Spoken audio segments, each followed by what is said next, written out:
Hello प्यारे बच्चों, स्वागत है आपका आपके अपने चैनल फी टाइम में।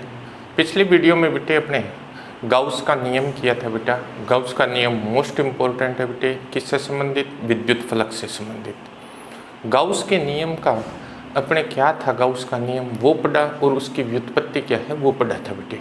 आपने वीडियो अच्छी तरह से देखा होगा, नहीं देखा तो बेटा इस वीडियो को अच्छी तरह से देखिए आप। गाउस के नियम और विद्युत फलक से संबंधित जो अपना वीडियो है वो आप बहुत ही अच्छी तरह से देखिए, अच्छी तरह से समझिए, क्योंकि बहुत सारे क्वेश्चन जो है अब अपने गाउस के नियम पर आधारित करेंगे।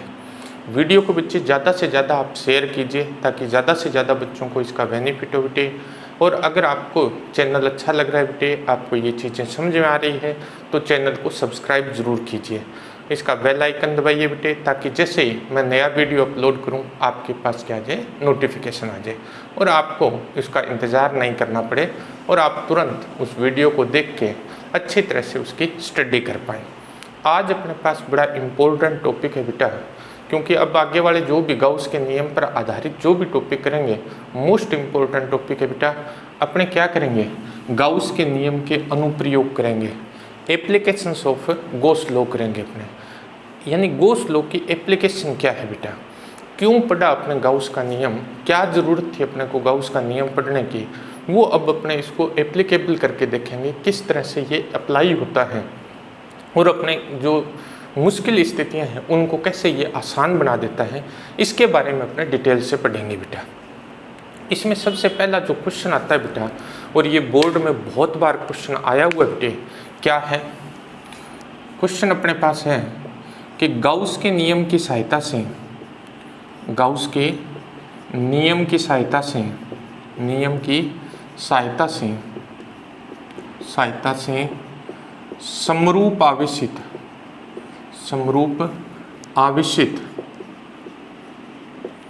अनंत विस्तार के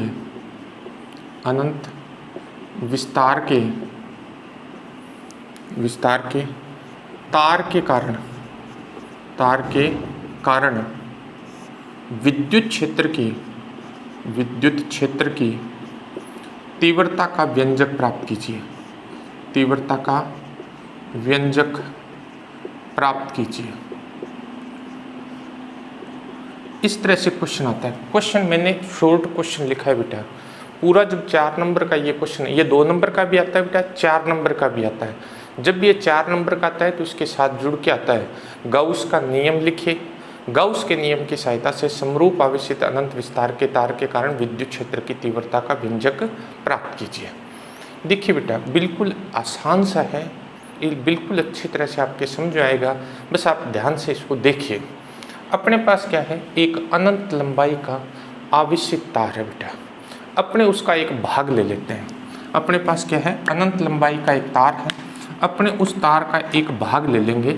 अपने पास उस तार का जो भाग है वो अपने पास क्या है बेटा, ए बी है। तार का भाग अपने पास कितना है, ए बी है। ये अनंत लंबाई का तार था, उसका भाग अपने क्या ले लिया बेटा, ए बी ले लिया। अनंत लंबाई के तार का भाग अपने कितना, ए बी लिया। इस तार पर रेखीय आवेश घनत्व जो है, रेखीय आवेश घनत्व अपने पास लैम्डा कूलम प्रति मीटर है। इस तार की इकाई लंबाई पर आवेश, यूं बोल सकते हैं अपने, इकाई लंबाई पर आवेश जो है वो लैम्डा कूलम है, या इसका जो रेखीय आवेश घनत्व है बेटा वो अपने पास लैम्डा कूलम प्रति मीटर है। रेखीय आवेश घनत्व का मान कितना है, लैम्डा कूलम प्रति मीटर है। इस तार से लंबवत दूरी r पर, इस तार से लंबवत दूरी r पर ये बेटा P कोई बिंदु है। इस P बिंदु पर अपने को क्या करना है, विद्युत क्षेत्र की तीव्रता का मान ज्ञात करना है। परंतु विद्युत क्षेत्र की तीव्रता का मान ज्ञात करने से पहले अपने ये देख लें कि इस P बिंदु पर विद्युत क्षेत्र की तीव्रता की दिशा क्या होगी। मान ज्ञात करेंगे, लेकिन उससे पहले अपने ये देख लेते हैं कि इस P बिंदु पर विद्युत क्षेत्र की तीव्रता की दिशा क्या होगी। मोस्ट इम्पोर्टेंट है बेटा दिशा ज्ञात करना भी। इसके लिए अपने क्या करते हैं, इस O बिंदु के दोनों तरफ तार के 2 समान लंबाई के अल्पांश ले लेते हैं बेटा। इस अल्पांश को m नाम दे देते हैं बेटा और इस अल्पांश को n नाम दे देते हैं। दोनों की लंबाइयाँ क्या है, समान है। अगर दोनों की लंबाइयाँ समान है बेटे तो दोनों पर आवेश का मान समान होगा, क्योंकि एकांक लंबाई पर आवेश लैम्डा है तो डीएल लंबाई पर अपने पास आवेश कितना हो जाएगा, लैम्डा डीएल हो जाएगा। इस अल्पांश पर भी आवेश लैम्डा डीएल, इस अल्पांश पर भी आवेश लैम्डा डीएल। तो इस अल्पांश आवेश के कारण P पर तीव्रता, इस P पर तीव्रता अपने पास आ जाएगी बेटा D वेक्टर E1। P बिंदु पर जो तीव्रता है वो अपने पास आ गई D वेक्टर E1, जिसकी दिशा हो गई अपने पास कितने, कौन से, M से P की ओर, M से P की ओर। इसका रीजन बेटा क्योंकि ये धनावेश है और धनावेश के कारण विद्युत क्षेत्र की तीव्रता की जो दिशा होती है बेटा वो धनावेश से बाहर की तरफ, अनंत की तरफ होती है। तो इस विद्युत क्षेत्र की तीव्रता की दिशा ये आ गई बेटा। इसी तरह से इस अल्पांश के कारण P बिंदु पर विद्युत क्षेत्र की तीव्रता जो है वो अपने पास आ जाएगी D वेक्टर E2। इसकी दिशा आ जाएगी बेटा N से P की ओर, N से P की ओर, यानी D वेक्टर E1 की जो दिशा है बेटा वो तो ये हो गई, और D वेक्टर E2 की जो दिशा है वो अपने पास हो गई N से P की तरफ। क्लियर बेटे। अब देखो बेटा, क्योंकि इन दोनों अल्पांशों पर आवेश का मान समान है बेटा और दोनों अल्पांशों की P बिंदु से दूरी भी समान है, तो दोनों के कारण जो तीव्रता उत्पन्न हो रही है वो परिमाण में बराबर है। मतलब ये बेटा D वेक्टर E1 का मापांक जो है बराबर है बेटे किसके, D वेक्टर E2 के। दोनों का मापांक एक जैसा है, मैग्नीट्यूड दोनों का क्या है बेटा, सेम है। अब अपने क्या करना है, P बिंदु पर परिणामी तीव्रता ज्ञात करनी है। P पर परिणामी तीव्रता ज्ञात करने के लिए अगर ये मान लें अपने कोण थीटा है तो ये कोण भी बेटा थीटा होगा, ये कोण थीटा है तो ये कोण थीटा शीर्षाभिमुख कोण, ये कोण थीटा तो ये कोण थीटा शीर्षाभिमुख कोण। अब अपने DE1 और DE2 को घटकों में वियोजित कर देते हैं, DE1 और DE2 को घटकों में वियोजित कर देते हैं। DE2 के घटक देखते हैं बेटा अपने, DE2 का अपने पास OP की दिशा में घटक आ जाएगा बेटा, इस दिशा में घटक आ जाएगा DE2 कोस थीटा। थीटा की दिशा में जब घटक ज्ञात किया जाता है तो कोस आता है बेटा, और इसके लंबवत जो घटक है बेटा इसका वो अपने पास आ जाएगा DE2 साइन थीटा। इसी तरह से अपने DE1 के घटक ज्ञात कर लेते हैं। DE1 का बेटा इस OP की दिशा में घटक आ जाएगा DE1 कोस थीटा, और इस दिशा में घटक लंबवत अपने पास घटक आ जाएगा DE1 साइन थीटा। अब देखो बेटे, ये DE2 साइन थीटा और DE1 साइन थीटा परिमाण में बराबर है, इन दोनों का मैग्नीट्यूड एक जैसा है बेटा, परंतु इनकी दिशा एक दूसरे के क्या है, विपरीत है। दिशा एक दूसरे के विपरीत है, इसलिए एक दूसरे को क्या कर देंगे, निरस्त कर देंगे बेटा। यानी OP के लंबवत अपने को कोई तीव्रता प्राप्त नहीं होगी, जबकि OP की दिशा के जो घटक हैं DE1 कोस थीटा और DE2 कोस थीटा ये आपस में जुड़ जाएंगे और P बिंदु पर परिणामी तीव्रता को व्यक्त करेंगे। इसका अर्थ यह हुआ कि अपने पास इस तार के कारण तीव्रता की जो दिशा है वो O से P की तरफ है, O से P की तरफ है। मैं अब एक जनरल बात लिख रहा हूँ बेटा, समरूप आवेशित तार के कारण, समरूप आवेशित तार के कारण, आवेशित तार के कारण, तार के कारण विद्युत क्षेत्र की तीव्रता, विद्युत क्षेत्र की तीव्रता, तीव्रता तार के लंबवत होती है। तार के क्या होती है, लंबवत। लेकिन बेटा लंबवत अपने पास क्या होती है, दो दिशाएं हो सकती है, तार के लंबवत बाहर की तरफ और तार के लंबवत अंदर की तरफ। तो अपने पास बाहर की तरफ कब होगी, यदि तार पर प्लस आवेश है तो तीव्रता की दिशा जो होगी वो बाहर की तरफ होगी, बाहर की ओर होगी। अगर तार पर अपने पास क्या है, पॉजिटिव चार्ज है, जैसा अपना डायग्राम है, अगर तार पर धनावेश है बेटा तो विद्युत क्षेत्र की तीव्रता की दिशा तार के लंबवत बाहर की तरफ होगी। अगर बेटे तार पर ऋणावेश है, यदि तार पर अपने पास माइनस आवेश है तो तार के लंबवत अंदर की ओर होगी। मतलब जो अपने लिखा है वो लिखा था O से P की ओर है। अगर ऋणावेश होता बेटा तो फिर लिखते अपने P से O की तरफ है। अपने धनावेश के लिए कर रहे हैं तो तार के लंबवत बाहर की तरफ, लंबवत हमेशा होगी। विद्युत क्षेत्र की तीव्रता की दिशा तार के हमेशा क्या होगी, लंबवत होगी। लेकिन लंबवत बाहर की तरफ कब होगी, जब तार पर पॉजिटिव चार्ज है। लंबवत अंदर की तरफ कब होगी, जब तार पर नेगेटिव चार्ज है। तो अपने को एक बात पता चल गई बेटा कि समरूप आवेशित तार के कारण विद्युत क्षेत्र की तीव्रता जो होती है वो तार के तल के लंबवत होती है बेटा। तार लंबवत है तो बाहर की तरफ, तार धनावेशित है तो लंबवत बाहर की तरफ, और अगर तार ऋणावेशित है तो लंबवत अंदर की तरफ होगी। अब अपने को इस तीव्रता का मान ज्ञात करना है बेटा। P बिंदु पर विद्युत क्षेत्र की तीव्रता का मान ज्ञात करना है। मान ज्ञात करने के लिए अपने पास क्या है, अनंत लंबाई का समरूप आवेशित तार है बेटा। अपने उसका एक भाग लेते हैं। अनंत लंबाई के समरूप आवेशित तार का एक भाग ए भी ले लिया बेटा, जिस पर रेखीय आवेश घनत्व जो है बेटे वो लैम्डा कूलाम प्रति मीटर है। लैम्डा कूलाम प्रति मीटर आवेश घनत्व जो है वो लैम्डा कूलाम प्रति मीटर है। अपने को क्या करना है बेटा, तार के लंबवत आर दूरी पर, तार के लंबवत आर दूरी पर P कोई बिंदु है। तार के लंबवत आर दूरी पर P कोई बिंदु है। इस P बिंदु पर विद्युत क्षेत्र की तीव्रता का मान ज्ञात करना है। अब ध्यान से सुनिए बेटे, P बिंदु पर विद्युत क्षेत्र की तीव्रता का मान ज्ञात करने के लिए अपने क्या करेंगे बेटा, अपने आर तार को अक्ष मानते हुए, तार को अक्ष मानते हुए, अक्ष मानते हुए, तार को अक्ष मानते हुए आर त्रिज्या तथा L लंबाई के एक बेलनाकार गाउसीय पृष्ठ की रचना, बेलनाकार गाउसीय पृष्ठ की रचना करेंगे।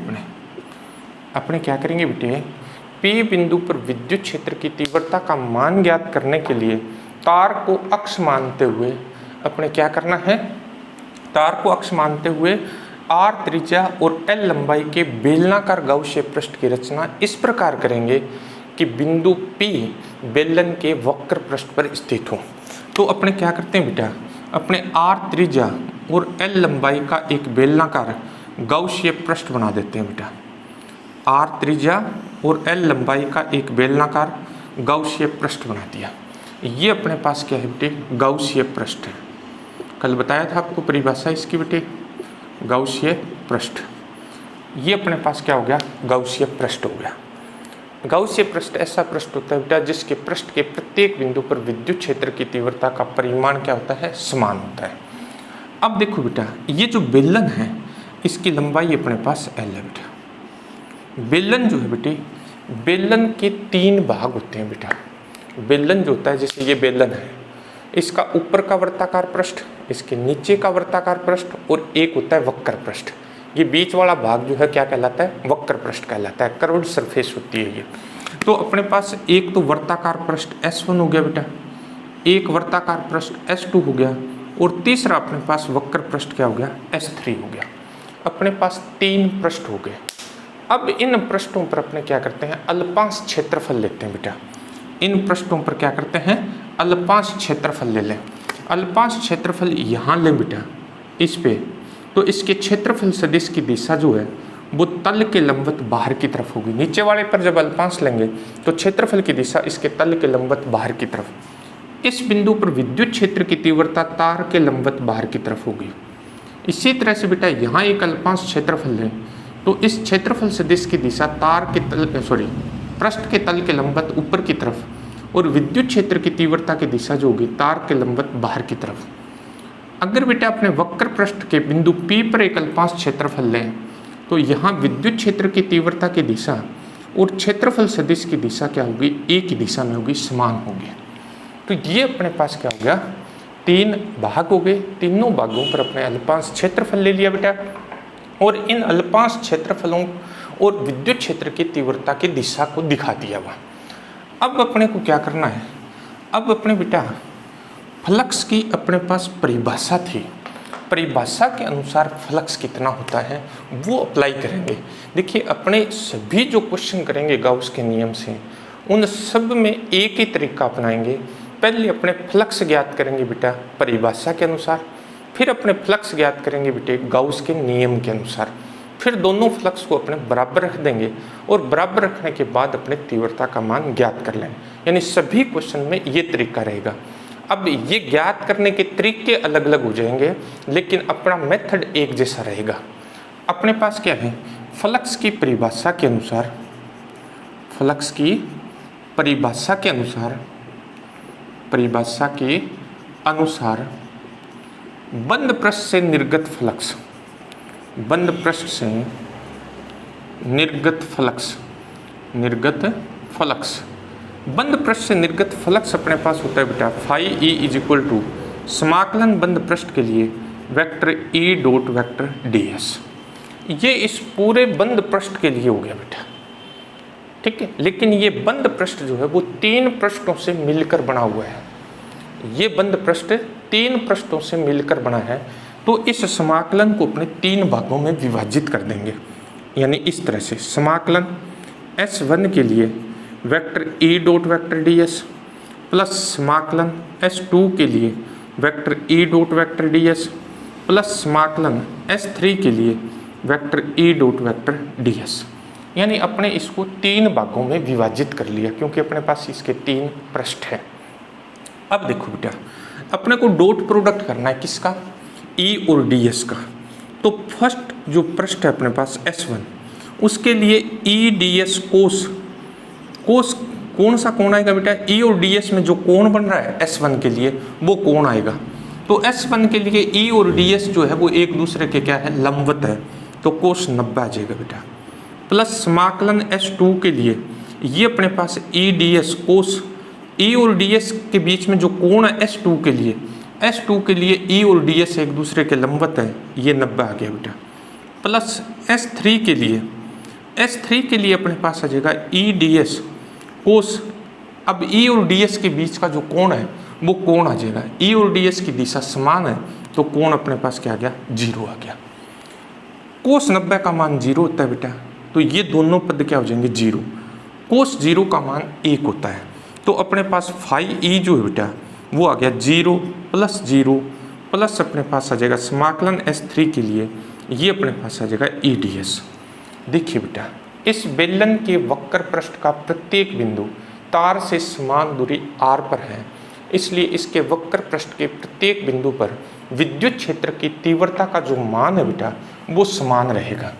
अगर बेलन के वक्र पृष्ठ के प्रत्येक बिंदु पर विद्युत क्षेत्र की तीव्रता का परिमाण समान है बेटा, तो E नियत हो गया, और जो नियत होती है राशि वो समाकलन से बाहर आ जाती है बेटा। अगर समाकलन अवकलन आपके नहीं किए हुए बेटे, तो आप फी डाइव पे जाइए। यहाँ 11वीं क्लास के लिए मैं फिजिक्स में जो मैथमेटिकल फॉर्मूले यूज़ हो रहे हैं उनके वीडियो अपलोड किए हैं, आप उन वीडियो को अच्छी तरह से देखिए बेटा, वो फॉर्मूले आपके काम आएंगे। तो अपने पास फाई ई जो है बेटा, phi E is equal to आ जाएगा ई बाहर समाकलन S3 के लिए ds। अब S3 जो है बेटे वो बेलन का वक्र पृष्ठ है, ये अल्पांश क्षेत्रफल था।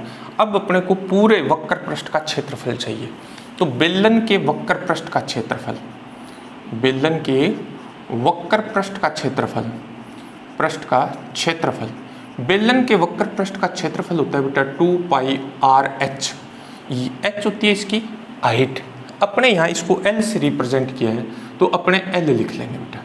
तो ये जो समाकलन है इसकी वैल्यू अपने पास आ जाएगी 2 पाई आर एल, यानी phi E is equal to अपने पास आ जाएगा E into 2 pi R L. ये आ गया बेटा अपने पास समीकरण नंबर 1। ये अपने पास फ्लक्स आ गया बेटा किसके अनुसार, परिभाषा के अनुसार। फ्लक्स की जो परिभाषा थी उस परिभाषा के अनुसार इस बंद पृष्ठ से निर्गत फ्लक्स का जो मान है वो ये आ गया बेटा। अब अपने क्या करेंगे, गाउस के नियम का उपयोग करेंगे बेटा। तो पहले अपने देखते हैं बेटा गाउसीय पृष्ठ में गिरा हुआ कुल आवेश कितना है। गाउसीय पृष्ठ में गिरा हुआ कुल आवेश, गाउसीय पृष्ठ में गिरा हुआ कुल आवेश, गाउसीय पृष्ठ में घिरा हुआ कुल आवेश कितना है। देखिए बेटा, इस तार की इकाई लंबाई पर आवेश जो है वो लैम्डा कूलाम है, क्योंकि तार की एकांक लंबाई पर आवेश, एकांक लंबाई पर आवेश है अपने पास लैम्डा कूलाम। और इस तार की एल लंबाई, क्योंकि बेलन की लंबाई एल है, तो तार की भी एल लंबाई जो है वो बेलन के अंदर होगी।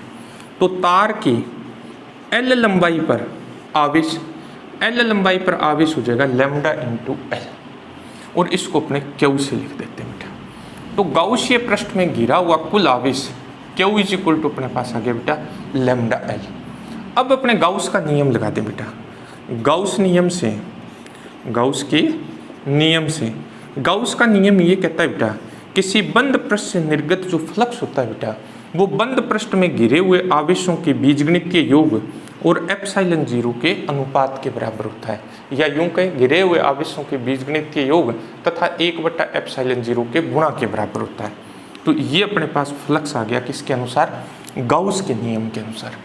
गाउस के नियम के अनुसार इस बंद पृष्ठ से निर्गत फ्लक्स ये आ गया, परिभाषा के अनुसार इस बंद पृष्ठ से निर्गत फ्लक्स से ये आ गया बेटा।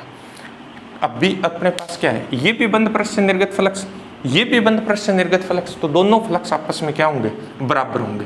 दोनों फ्लक्स को अपने क्या करते हैं, बराबर रख देते हैं समीकरण 1 और 2 से, समीकरण 1 व 2 से, समीकरण 1 व 2 से, 1 और 2 से अपने पास क्या आ जाएगा बेटा, 1 और 2 से आ जाएगा a into 2πRL is equal to अपने पास आ जाएगा lambda L upon epsilon 0। L से एल कैंसिल हो जाएगा बेटा, यानी a इज इक्वल टू अपने पास आ गया लैम्डा अपॉन 2π एप्सिलॉन 0 r। ये अपने पास समरूप आवेशित अनंत विस्तार के तार के कारण तार के लंबवत r दूरी पर विद्युत क्षेत्र की तीव्रता का व्यंजक आ गया बेटे। अपने पास क्या आ गया बेटे, E is equal to lambda upon 2π epsilon 0 r। अब इसको थोड़ा सा अपने इजी रूप में लिख देते हैं बेटा, इसको ऊपर नीचे 2 से गुणा कर देते हैं। तो E इज इक्वल टू अपने पास आ जाएगा 2 लैम्डा अपॉन 4π एप्सिलॉन 0 r। देखिए बेटा 1/4π एप्सिलॉन 0 होता है, वो k लिख सकते हैं अपने, तो यह जगह 2k लैम्डा अपॉन r। अगर अपने को बेटा इस फॉर्मूले से न्यूमेरिकल सोल्व करने होंगे तो अपने यही रूप काम में लेंगे, क्योंकि इससे मैथमेटिकल कैलकुलेशन इजी हो जाएगी बेटा। अब इसका सदिश रूप बेटा, सदिश रूप में अपने पास क्या आ जाएगा बेटा, सदिश रूप में आ जाएगा vector E is equal to lambda upon 2π epsilon 0 r। ये अपने पास आ गया r कैप। r कैप जो है बेटा वो अपने पास एकांक सदिश है। इस केस में जो अपने किया है इसकी दिशा O से P की तरफ होगी। ये अपने पास एकांक सदिश है, किस दिशा है, ये दिशा O से P की दिशा में एकांक सदिश है, एकांक सदिश है। O से P की दिशा में क्या है बेटा, एकांक सदिश है। तो ये अपने पास हो गया बेटा समरूप आवेशित तार के कारण r दूरी पर विद्युत क्षेत्र की तीव्रता। अब अपने को क्या करना है बेटा, विद्युत क्षेत्र की तीव्रता और दूरी में ग्राफ बनाना है बेटा, और ये भी इम्पोर्टेंट है। एक बार तो बोर्ड में 1 नंबर का आया हुआ है सीधा ही, ठीक है। अपने क्या करेंगे बेटा, विद्युत क्षेत्र की तीव्रता यानी तार के कारण विद्युत क्षेत्र की तीव्रता और दूरी में ग्राफ, यानी E तथा R में ग्राफ, E तथा R में ग्राफ अपने बना देंगे बेटा। अपने पास अपने को पता है कि विद्युत क्षेत्र की तीव्रता दूरी के क्या है, व्युत्क्रमानुपाती है। तो E और R में जो ग्राफ होगा बेटा वो अपने पास इस तरह का आ जाएगा, व्युत्क्रमानुपाती का ग्राफ ये आ जाएगा, E is proportional to 1/r। ये अपने पास ग्राफ आ गया। लेकिन एक बार ये भी पूछा गया है E तथा 1/r में ग्राफ खींचिए। अगर अपने पास E और 1/r में ग्राफ पूछ ले बेटा, E और 1/r में ग्राफ पूछ ले, E और 1/r में ग्राफ पूछेगा तो स्ट्रेट लाइन आएगी बेटा जो मूल बिंदु से गुजरेगी। E और 1/r में जो ग्राफ है वो स्ट्रेट लाइन आएगी बेटा, और कहाँ से गुजरेगी, मूल बिंदु में से गुजरेगी। तो ये था बेटा अपने पास क्या, समरूप आवेशित अनंत विस्तार के तार के कारण विद्युत क्षेत्र की तीव्रता का मान। अच्छी तरह से वीडियो को देखना बेटा, मोस्ट इम्पोर्टेंट क्वेश्चन है, बार बार बोर्ड एग्जाम में आया हुआ है बेटा। वीडियो पूरा देखना, ज़्यादा से ज़्यादा शेयर करना बेटा, चैनल को सब्सक्राइब करना बेटे। थैंक यू बेटे।